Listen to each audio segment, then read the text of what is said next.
high school with his son, Leighton Taylor, and who went then into the Air Force in World War II.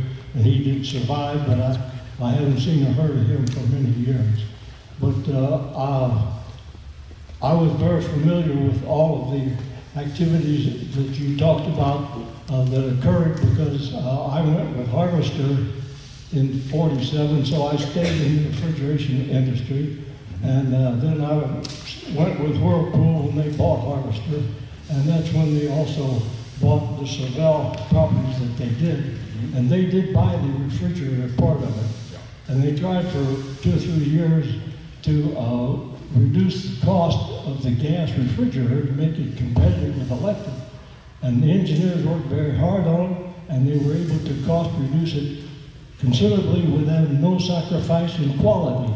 The only problem is that most of those cost reductions were applicable to the electric refrigerator also, so they didn't gain any ground.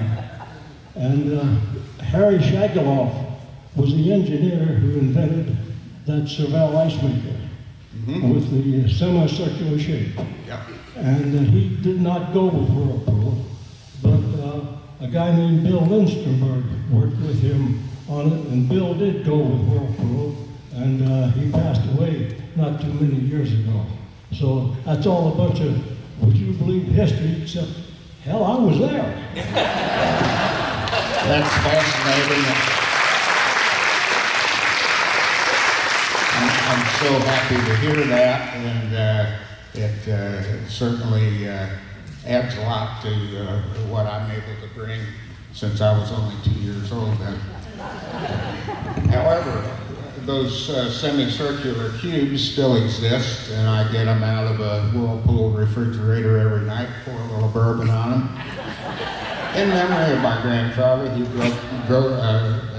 drank his share of bourbon. In the obituary Ed Klingler wrote about him, he said that Louis Rathenberger could drink bourbon steadily all night and get nothing but a pleasant buzz on it.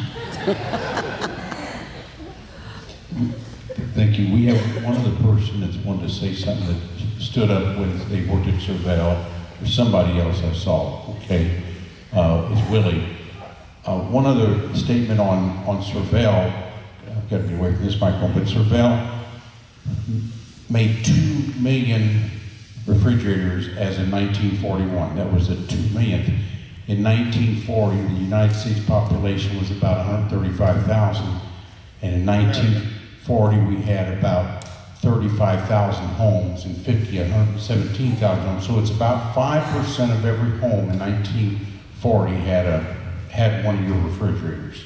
So that's a pretty big statistic. But they said they had a monopoly for about 20 years until the electric came out. And I'm going to get some of these made up and start making refrigerators. This is Willie, and he did work at Servel too. Hi, Willie. Okay, I'm Bob Williams. I graduated from Central High School and got a job at Servel in 1952. And I was a leak tester, testing all the wells that went into the refrigerator.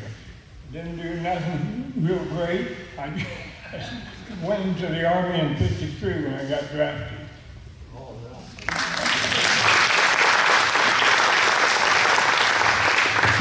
My team will bring the microphone to anybody else that might have questions about Servel or the wings that were made by Servel here.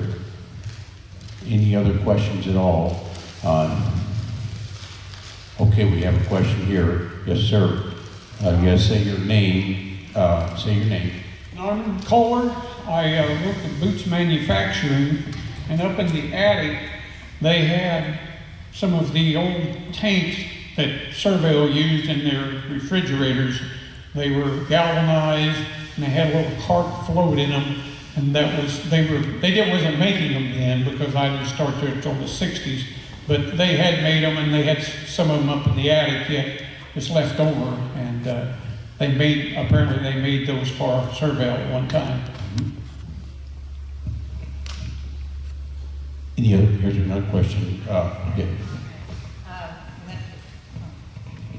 When we were children, we had a Servel refrigerator. My dad worked there, and but we still called it, we wanted to call it an icebox. And Daddy says, no, this is a refrigerator. And my grandparents had the same, and they'd always say there's one moving part to that refrigerator. Is that right, Pete? Right, that was the amazing thing. You use gas heat to make something cold, and there weren't any moving parts, so to speak. My name is Jennifer Green. My understanding was Servel was one of the first to make the refrigerators. Is that true, or? Well, as you might imagine, with the turn of the century in the early 1900s, we're still chopping ice in frozen ponds, and there's a heck of a big business delivering ice around in a well-insulated box. Those would last, I guess, into the summer. But the Servel, I guess, would be one of the early refrigerator makers, and the key is the Wintergren patents from Sweden that they brought in. That was the process that we're talking about. And since we're wasting your time, and it looks like most of you have time to waste, I'll add one other thing. Wintergren was very interested in anthropology and the early man coming out of East Africa and the Great African Rift. And he had a foundation that he set up, the Wintergren Foundation for Anthropological Research. And my grandfather was on the board of that for years and years, probably almost till his death in 1969. But I remember we always had these green-bound academic studies. The Leakey family, L-E-A-K-E-Y, I think it was, were working down there in Africa and discovering the early man. And Mary and I actually got to take a trip to Africa, and we went to a place where the Leakeys had been. But then to wind up this rambling story, because Mary's giving me a sign like that. Later in life, our youngest child, Meg, was going to Michigan and graduate school in anthropology. And she needed financing for a trip to Ecuador to do research for a thesis. And lo and behold, she got a grant, not through my grandfather, me, or anybody, but on her own merits from the foundation that Wintergren set up. That's great.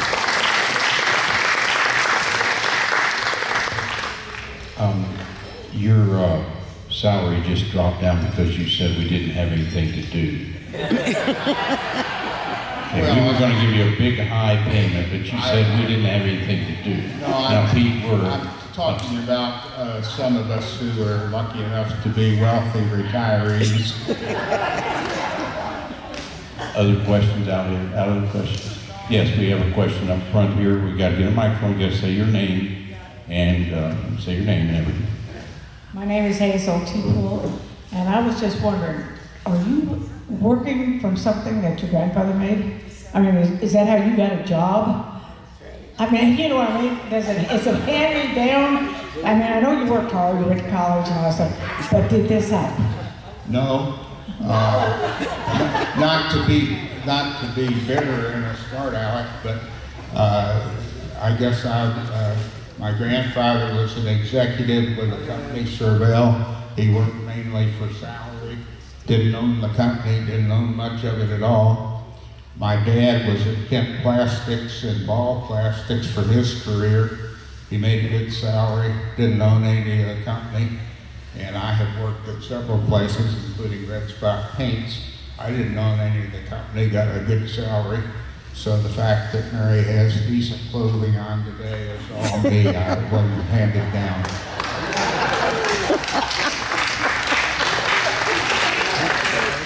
This is Mr. Jerry Schreiber has a question. He's Navy. I only have a question. I see all those names, Rathenberger, Boots, all the names. I caddied for them when I was a kid. I grew up as a caddy, and now I can play. Used to be able to play. Anyway, I love my days with those fellas. Thank you. Thank you.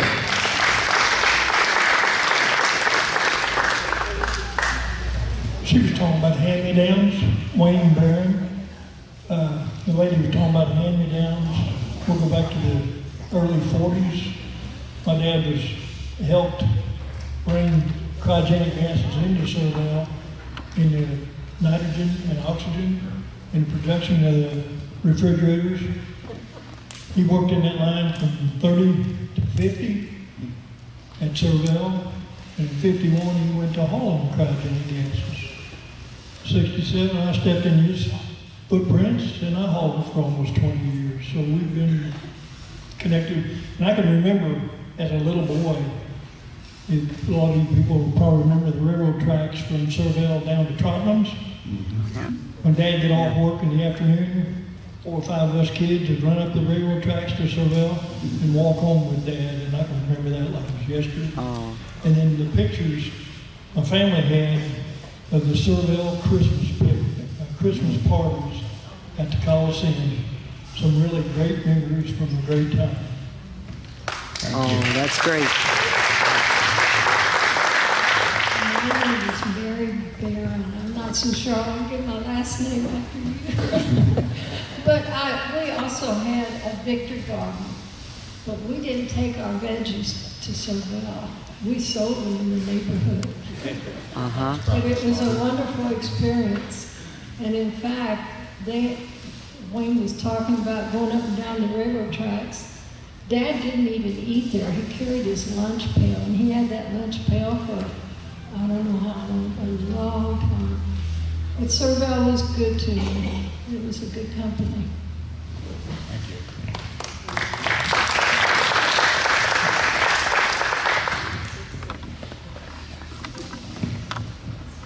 We've heard so much about Mary. Would you please introduce us to Mary? Mary, stand up, Mary.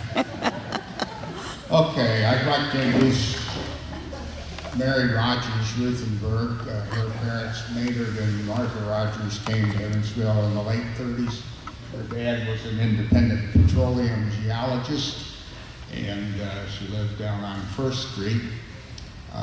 We didn't live in the same street or the same neighborhood, but we went to the same swimming pool. When she was 16 and I was 15 and a half, I noticed her climbing out of the diving pool, and I was struck by the look of intelligence in her eyes. That was 1959. We've been inseparable ever since. Sometimes we fight and she gets in her car and runs away for about 6 hours. Pete,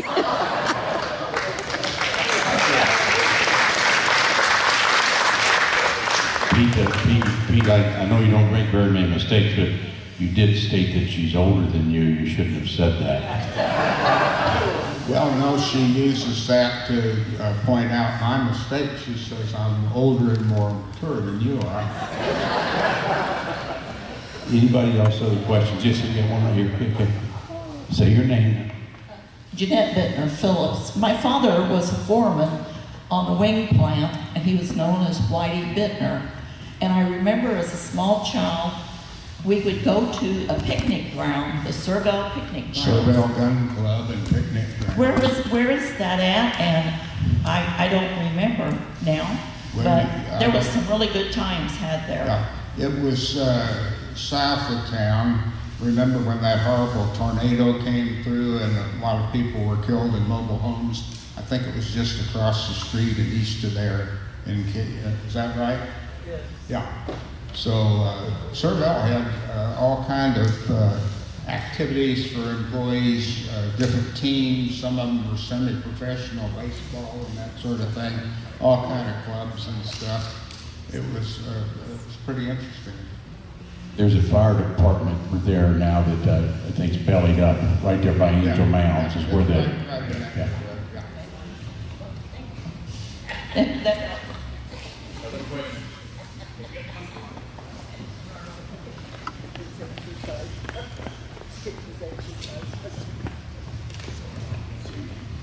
I'm Russ Wink, and I have a recreational vehicle, and I still have a gas absorption refrigerator in my vehicle, so they still work quite well. So, what's the name of the company here in Evansville that made refrigerators for the recreational vehicle? That Servel technology got passed along, Servel technology from Arclay to somebody who was out. Bendix. Is that right? No, I'm thinking farther along, but it doesn't really matter. I heard the name was Dometic, maybe? Dometic was in that mix, and there was one other name, but not in particular. Well, the other part, I appreciate all that you shared about the background of how the world got ready for World War II. From a Servel standpoint, amazing how they grew so fast and so big fiscally, I should say physically. How did they manage, you may not have the answer to this, how did they manage to gear up so fast for making refrigerators to now building wings?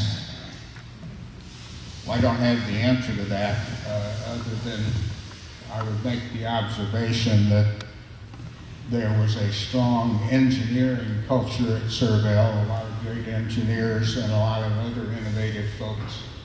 And I worry now because we've offshored most of our manufacturing, and could we even do what we did then? Now the next war isn't going to be fought the same way, but could we even do some of those things? But this technology of how do you draw metal and make steel bullets, which they never made before because you couldn't get brass, some of these other things. Servel had core competencies in metal bending and painting and this and that, but could we even do that anymore? Other questions? Other questions? Okay, I would like to thank Pete and his family for helping out today, and we haven't given applause. Oh, we got another question back there. I don't have a question, I have comment. Okay. I don't even need that. God bless me with a loud voice. I want to say this is very, very nice, Pete, that what you have put on today and everybody involved in it. It's been very enjoyable. I am a son of a mother, Rosie the Riveter, the old airplane wings. Loved your grandpa, highly respected him. My father also later after the war worked for your Servel. History is going in this country so much, we see it every day. I love this. I want to support this. I don't understand why things are going the way they are, but we all see it and it hurts us. I know it does. We wouldn't be here because we care about our country, we care about our history. And I want to salute you all that was a part of that. My father was in the South Pacific, went all the way through to Tokyo, Japan. I had an uncle that was in Pearl Harbor when they bombed it, and he went on and lived to be 96 years old. My mother lived to be 87, my dad lived to be 88. That's the toughest generation there ever was. And they're always a taught away me what they taught in life. But it just hurts me to see where we're heading, and just keep that voice going. Tell the people about this place, get them in here to see what really took place, and all about sacrifice. What those people had to sacrifice to give freedom to what we have today. And I just want to comment on that. I thank you for the opportunity to be here, and you've done a great job, and all of you involved again, thank you so much.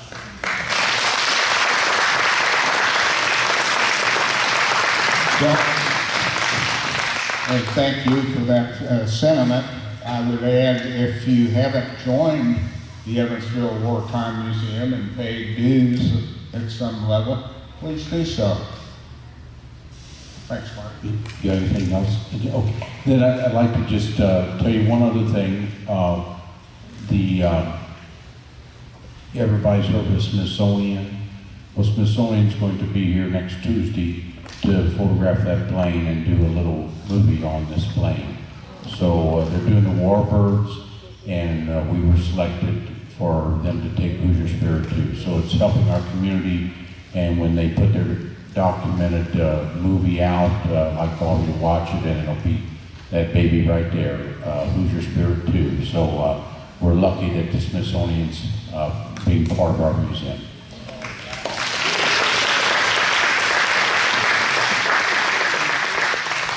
Thank you, Pete. We will see you next month, January 6th. Sign up somewhere and go. Mr. Bell will teach you how to fly, and he's on salary, so make sure you earn his keep. Thank you.